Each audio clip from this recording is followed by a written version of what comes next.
The hidden history of American secularism. You hear it all the time. America is a Christian nation founded on God's principles. But what if I told you that's only part of the story?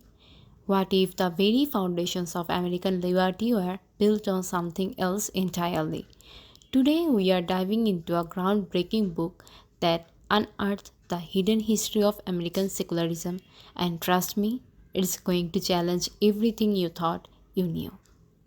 Suzanne Jacoby's Freethinkers, A History of American Secularism argues for the vital role of secularism in American history, emphasizing that the US was founded on human reason and rights, not divine authority. The book defends secularist activism from the drafting of the Constitution to modern social movements, including abolitionism, women's suffrage, civil rights, and feminism. Jacoby highlights influential figures such as Thomas Paine, Thomas Jefferson, Abraham Lincoln, Elizabeth Cady Stanton, and Robert Greene, demonstrating their contributions to upholding the separation of church and state and advancing social reform. She contends that secularism is integral to American democracy and has been crucial in the struggle for religious liberty. The book also addresses contemporary challenges to secularism from religious conservatism. The myth versus the reality. You hear it everywhere. From political speeches to historical documentaries, America is a Christian nation founded on Judeo Christian principles. It's a narrative so deeply ingrained, so often repeated, that for many of us, it feels like an undeniable truth. It's a story of a divine providence guiding our founders, blessing our land, and shaping our laws. What if I told you that this widely accepted truth is, in many ways, a powerful myth? That's exactly what award winning author Susan Jacoby tackles in her groundbreaking book, Freethinkers, A History of American Secularism. Now, before you jump to conclusions, let's be clear. Jacoby isn't arguing that religion played no role in American life or that our founders weren't religious individuals. Far from it. What she meticulously reveals, however, is that the nation itself was not and was never intended to be founded on divine authority. Instead, Jacoby powerfully argues that the very bedrock of American liberty was laid on the principles of human reason, individual rights, and a revolutionary commitment to the separation of church and state. This is where the myth clashes with reality. While many early Americans were deeply religious, the architects of our nation, the figures who drafted the Constitution and the Bill of Rights, made a deliberate and profound choice. They omitted any mention of God, divine providence, or a supreme being from the US Constitution. Think about that for a moment. In an age dominated by state religions where European nations were often defined by their faith, America chose a different path. This wasn't an oversight. It was a radical, intentional act of governance. Jacoby highlights figures like Thomas Jefferson and James Madison who vehemently argued that government should concern itself solely with actions, not opinions or beliefs, and that true religious freedom could only flourish when the state remained neutral. Why is this distinction between myth and reality so crucial today? Because, as Jacoby demonstrates throughout her book, this original secular foundation has been a constant battleground, from the struggles for abolition and women's suffrage to the civil rights movement. The fight for justice and equality has often relied on the very secular principles of universal human rights. Rather than sectarian doctrine, understanding this hidden history isn't about diminishing faith, it's about appreciating the truth, genius of our founders, and enduring strength of a secular republic designed to protect all citizens, regardless of their beliefs. Furthermore, Jacobi contends that secularism is crucial for the functioning of a government based on reason and evidence. When policy decisions are driven by religious dogma rather than factual analysis and public discourse, it can lead to detrimental outcomes in areas like science, education, and social justice. A secular framework encourages critical thinking, the separation of personal faith from public duty, and the prioritization of solutions that benefits all citizens regardless of their religious affiliations. This allows for a more pragmatic and effective approach to addressing the complex challenges facing a modern society. Moreover, Jacobi emphasizes that secularism has historically been a powerful engine for social progress in America. The fight for the abolition of slavery, women's suffrage, and civil rights often drew upon secular arguments of universal human dignity and equality, principles that transcend specific religious doctrines by grounding moral and ethical imperatives in reason and shared humanity. Secularism provides a broad foundation for advocating for justice and challenging discriminatory practices. It allows for a moral consensus that doesn't rely on adherence to a particular religious creed, making it a unifying force in a pluralistic society striving for greater equality and fairness for all its members. Finally, Jacobi warns against the dangers of eroding the separation of church and state. A cornerstone of America's secularism, she argues that the increasing entanglement of religion and government threatens to undermine individual liberties, promote religious favoritism, and create a society where certain religious beliefs hold undue influence over laws and policies that affect everyone. Understanding why secularism matters, as Jacobi compellingly lays out, is therefore not just an academic exercise but a crucial imperative for preserving a free, fair, and inclusive America for future generations. It's about safeguarding the very principles that have allowed for both religious freedom and a government accountable to all its citizens. Secularism versus atheism. One of the most persistent misunderstandings, and one Susan Jacobi meticulously dismantles in A History of American Secularism, is the frequent conflation of secularism with atheism. It's a crucial distinction often deliberately blurred by those who seek to undermine the separation of church and state. Jacobi stresses that equating the two is fundamentally incorrect and mispresents the very essence of American secularism.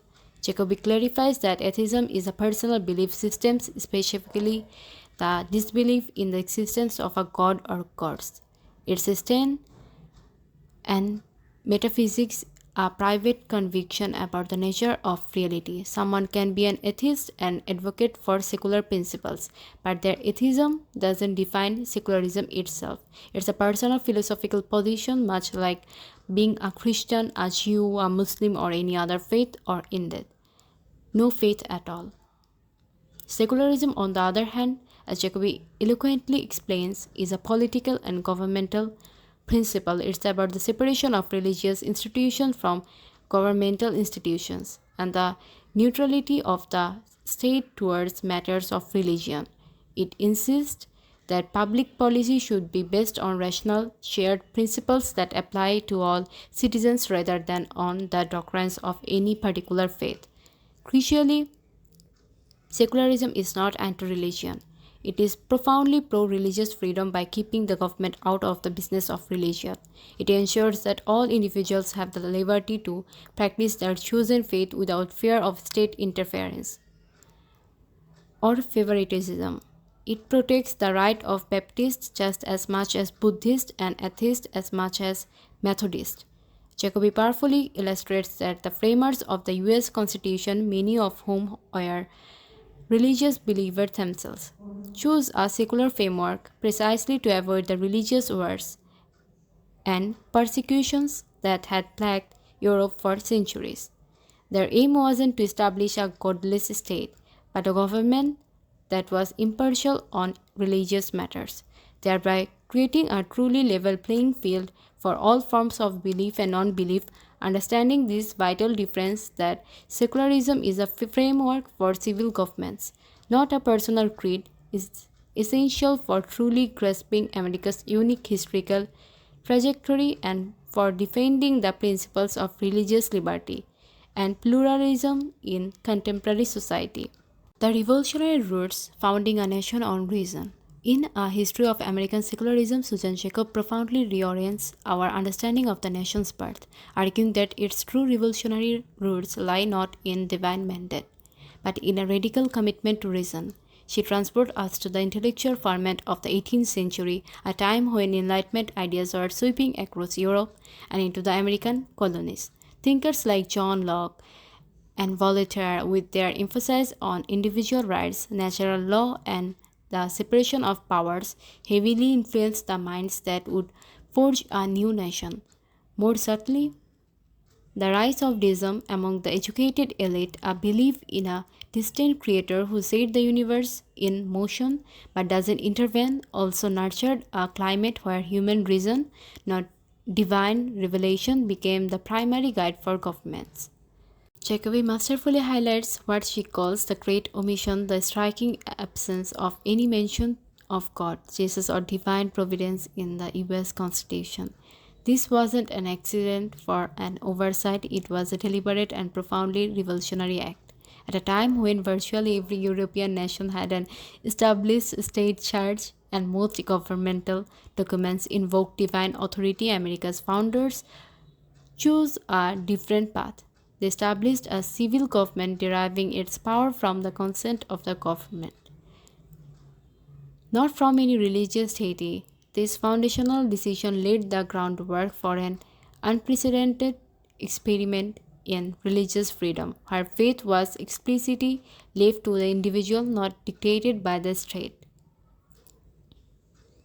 Crucial to this secular foundation were key figures Jacobi identifies as founding freethinkers. Consider Thomas Paine, whose incendiary pamphlets like Common Sense fueled the revolution with arguments rooted in reason and natural rights, challenging the very idea of monarchy based on divine right.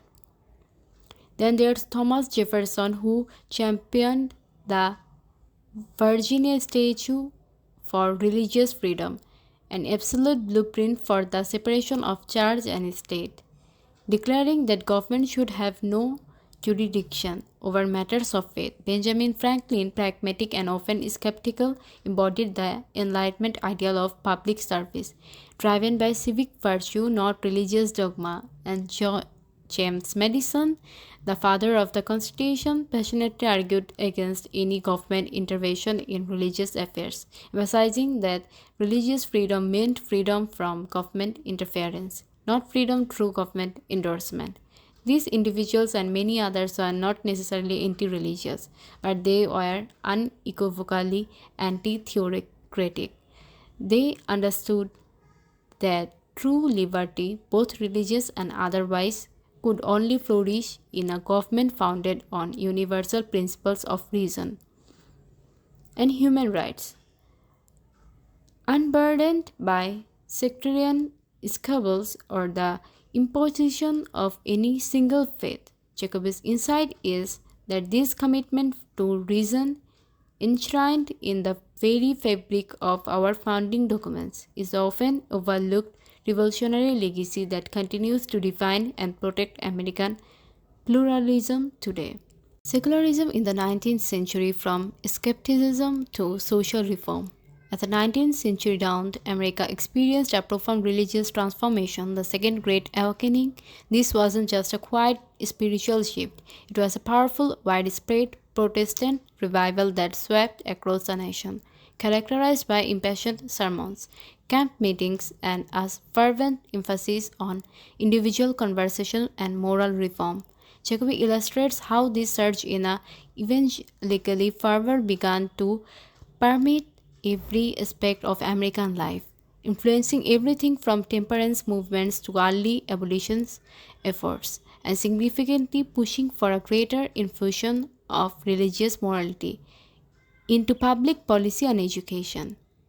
However, As Susan Jacoby details in A History of American Secularism, this instance religious expansion did not go unchallenged. For every wave of revivalism, there was a secular backlash, a principled intellectual and often vocal resistance from freethinkers and secularists who saw this aggressive religious push as a direct threat to the constitutional ideals of liberty and separation of church and state. These individuals, many of whom respected personal faith but vehemently opposed its institutionalized power over government, felt compelled to defend the nation's secular foundations against encroachment. This secular backlash manifested in various ways. Intellectuals and writers penned essays, pamphlets defending reason, individual conscience, and the strict neutrality of the government and religious affairs. Public lectures, much like those popular during the Enlightenment, traveled across the country articulating arguments against religious dogmatism and advocating for science and humanistic values. They critically examined religious claims, highlighted historical instances of religious persecution when church and state were intervened, and vigorously reminded Americans of the founders' deliberate choice to create a secular republic to protect religious freedom for all, not just for the dominant faith. Jacobi emphasizes that this period was crucial because it forced secularists to articulate their principles with greater clarity and urgency. It wasn't simply about being non religious, it was about actively defending the constitutional compact that guaranteed true religious liberty by keeping the state free from sectarian control. The Second Great Awakening, by its very intensity, solidified and sharpened the arguments for American secularism, demonstrating that the ideal of a secular government was not merely an absence of religion, but an active, indispensable force protecting the diverse tapestry of American belief and non belief. Among the many revered figures in American history, Abraham Lincoln stands tall, often enshrined in public memory as a symbol of unwavering faith and Christian piety. You will frequently hear his profound speeches like the Second Inaugural Address, cited as proof of America's divine destiny. Yet, as Susan Jacoby meticulously uncovers in A History of American Secularism, the real Lincoln was a far more complex and often profoundly secular figure than popular mythology suggests. This isn't about diminishing his greatness, but understanding the nuanced interplay of faith and reason that truly defined him. Jacobi reveals that despite intense public pressure and living in an era of fervent religious revivals, Lincoln never joined a church. Throughout his life, he expressed profound skepticism about many core tenets of Orthodox Christianity, questioning concepts like miracles and the divinity of Christ. His writings and the recollection of his closest friends and associates consistently paint a picture of a man whose moral compass was guided more by Enlightenment reason, human empathy, and universal principles of justice than by specific religious dogma. What then about his seemingly religious public pronouncements, especially during the Civil War? Jacobi argues that this was a masterstroke of pragmatic secularism in leadership. Lincoln understood the deep religious convictions of the American people and masterfully employed biblical language and appeals to a higher power not as an expression of his own literal belief, but as a rhetorical tool to unite a fractured nation, to give moral weight to the immense sacrifices demanded by war, and to elevate the cause of union and emancipation above partisan and sectarian divide. His genius lay in harnessing the power of religious sentiment for secular, political ends, namely saving the republic and ending slavery, without ever allowing any particular denomination or religious doctrine to dictate his policies or governance.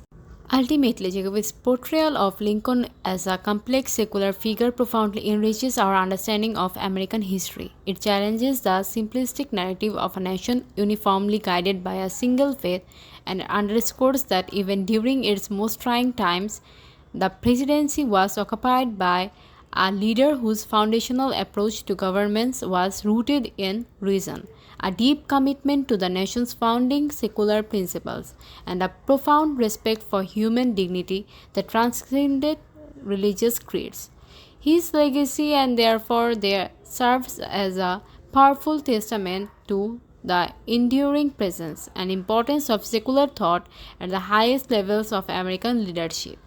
As the 19th century progressed, particularly in the post-Civil War era, America witnessed an explosion of public discourse, and at the forefront of the burgeoning free thought movement stood a captivating figure, Robert Greene Ingersoll, known universally as the Great Agnostic. Ingersoll was not just a speaker, he was a phenomenon. Susan Jacobs' A History of American Secularism illustrates how Ingersoll single handedly brought the ideas of secularism, skepticism, and humanism to millions of Americans, captivating audiences with his unparalleled eloquence and wit in an era often defined by fervent religious revivalism. Ingersoll was a lawyer by profession, but his true calling was a lecture circuit where he drew crowds in the thousands, filling opera houses and grand auditoriums across the nation. He spoke with passion and humor, challenging religious orthodoxy, dogma, and superstition not with dry academic arguments, but with accessible, often poetic language that resonated deeply with ordinary people. He championed reason, science, and the inherent dignity of humanity, advocating for a moral life grounded in compassion and justice rather than divine command or the fear of hellfire. His speeches, published and widely circulated, made complex philosophical ideas digestible and exciting for the masses. Secularism and social justice, women's rights, abolition, and civil rights. In A History of American Secularism, Susan Jacoby powerfully demonstrates the fight for women's rights in America was often a direct clash with prevailing religious orthodoxy. For many early suffragists and feminists, the most formidable barrier to equality wasn't just societal prejudice, but deeply entrenched religious doctrines and scriptural interpretations that systematically subjugated women and denied them their fundamental rights. Religious texts were frequently invoked to justify women's subordinate status, limiting their roles to the domestic sphere and denying them property rights, educational opportunities, and crucially, the right to vote. Jacoby highlights how leading figures in the women's rights movement, particularly Elizabeth Cady Stanton and Matilda Jocelyn Gage, keenly recognized that religious dogma was a significant source of their oppression. They understood that arguing for equality based solely on democratic principles wasn't enough when powerfully religious institutions wielded immense cultural and moral authority. Stanton, a principal organizer of the Seneca Falls Convention, and Gage, a fierce abolitionist and suffragist, became outspoken critics of what they saw as the patriarchal biases embedded within organized religion and its sacred texts. These pioneering women were not merely non religious, they were active freethinkers who directly confronted the religious arguments used to keep women in their place. Stanton famously undertook the Women's Bible, a project that reinterpreted biblical passages from a feminist perspective, challenging the notion that the Bible inherently mandated female submission. Gage, in her seminal work, Women, Church and State, meticulously catalogued centuries of religious oppression against women, arguing that the Church had been a primary antagonist in the struggle for female liberation. They contended that the true women's liberation required moving beyond religious authority in civil matters and grounding rights in universal secular principles of justice and human equality. Jacoby's analysis of this clash is vital because it showcases secularism not just as a legal principle of church-state separation, but as a crucial intellectual and social tool for liberation.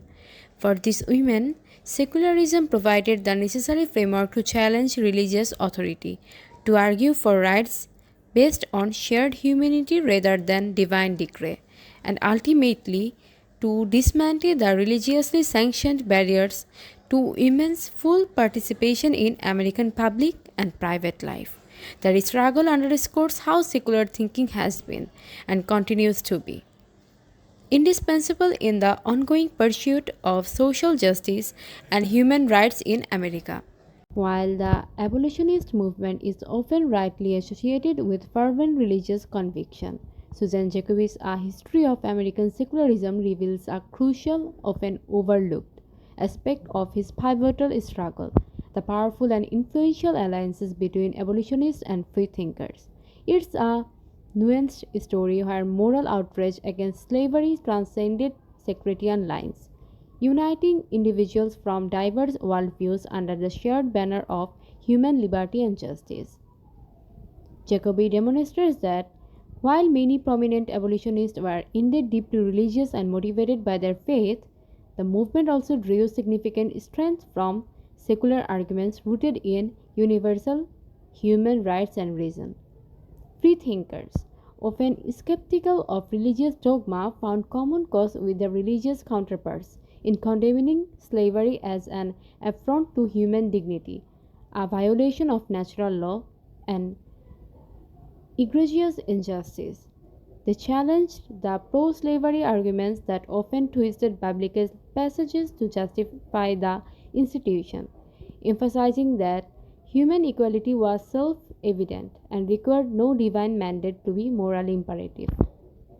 Figures like William Lloyd Garrison, though himself religiously motivated, actively welcomed and collaborated with secular allies, prioritizing the abolitionist cause above theological differences. The celebrated orator and former slaver Frederick Douglass, while evolving his spiritual views, often launched scathing critiques against the hypocrisy of a Christianity that endorsed slavery, frequently employing appeals to universal justice and human reason that resonated with both religious and secular audiences. This intellectual fusion allowed the abolitionist message to appeal to the broadest possible moral conscience, transcending the specific interpretations of any one faith.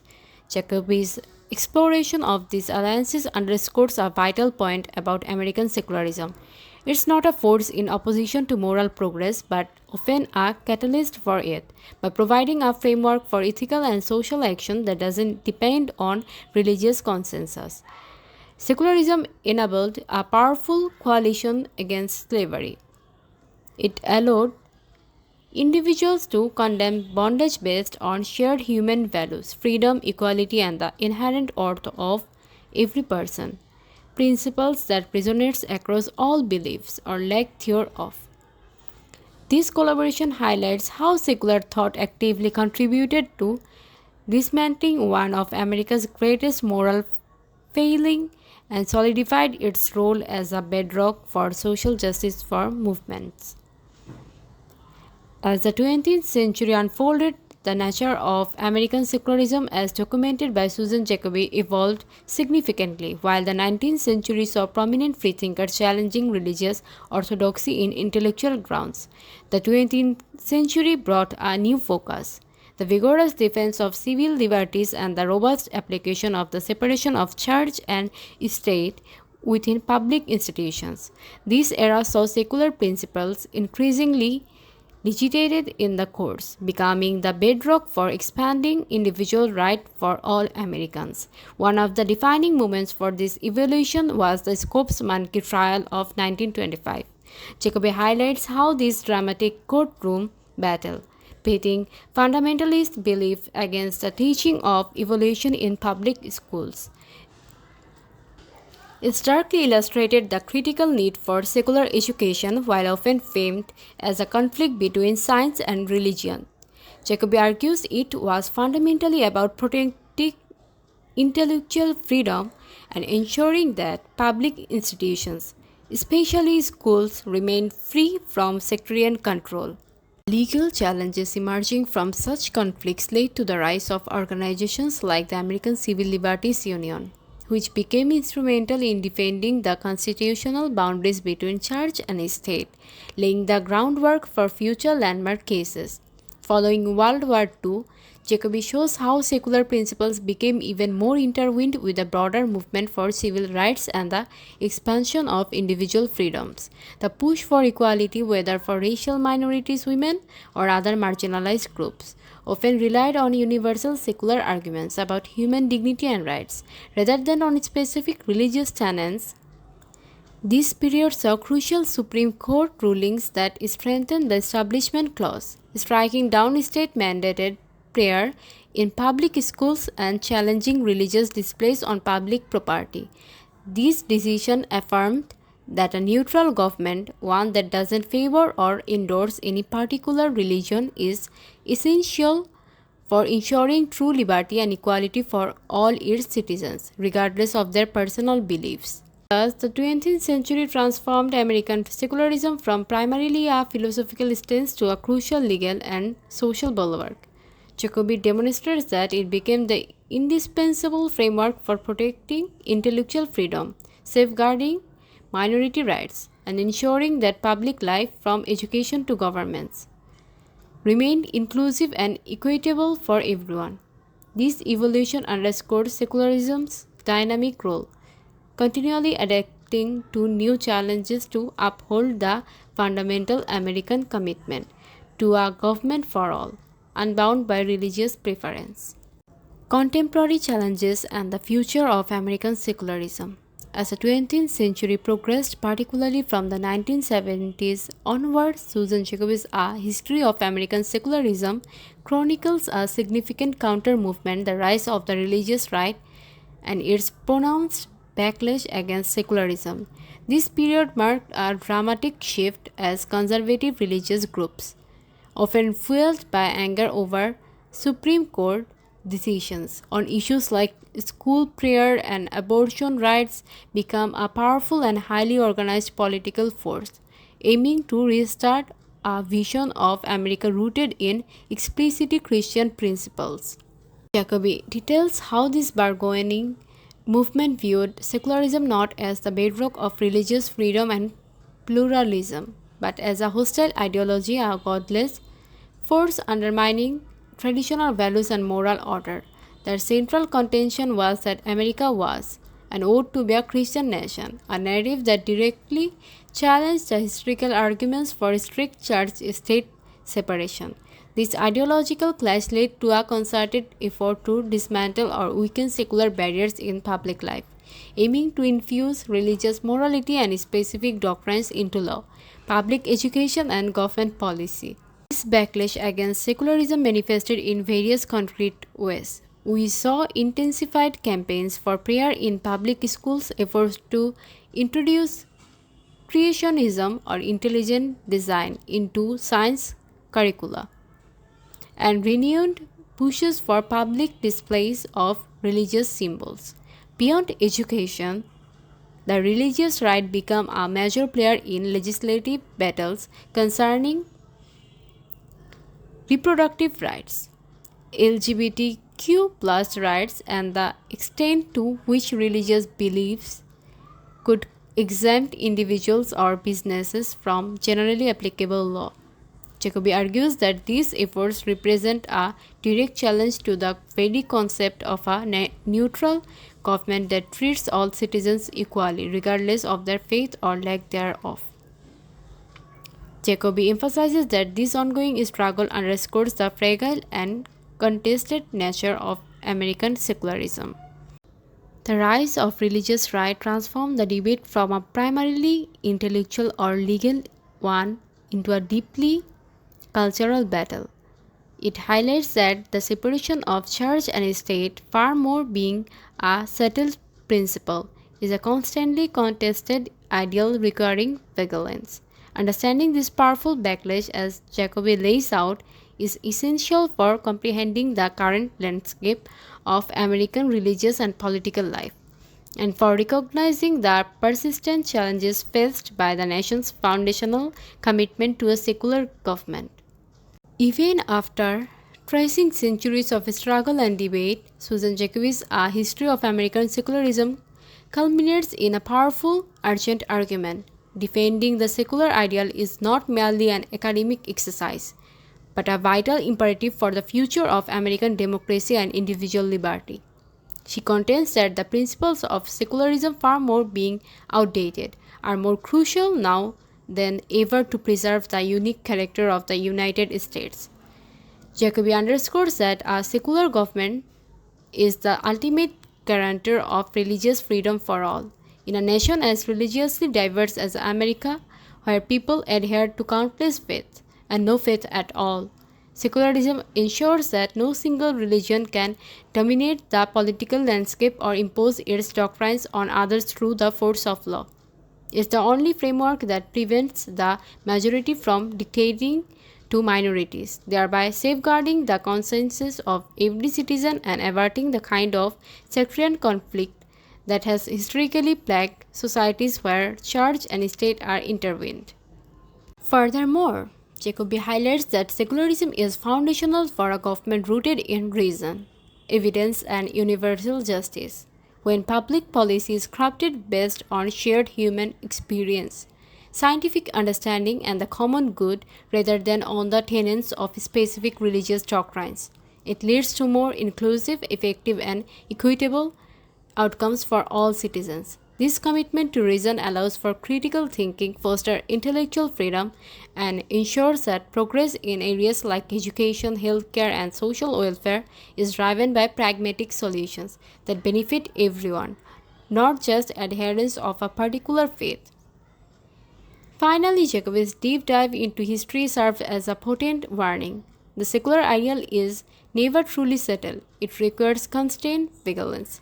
The book reveals how every generation has faced challenges to the separation of church and state, and our current era is no exception.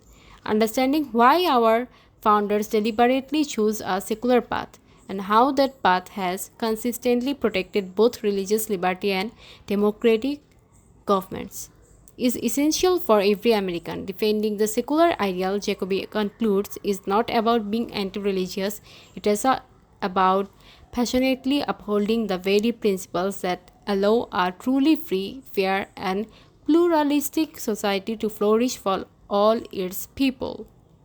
Conclusion. So, what have we truly learned from Susan Jacobi's masterful A History of American Secularism?